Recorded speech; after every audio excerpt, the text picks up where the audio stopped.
Today we're going to update the firmware from iPrint&Scan on your Brother HLL2370DW. Locate Brother iPrint&Scan on your mobile device and open it. If a firmware update is available for your machine, you'll receive a notification. You may also see a star icon next to machine settings.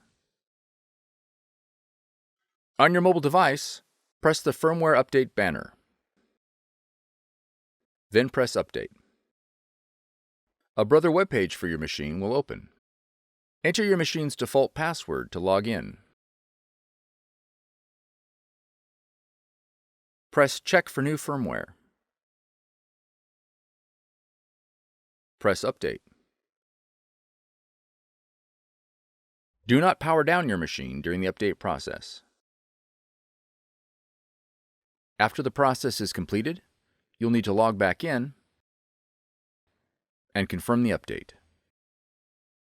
If additional updates are available, perform the update process again.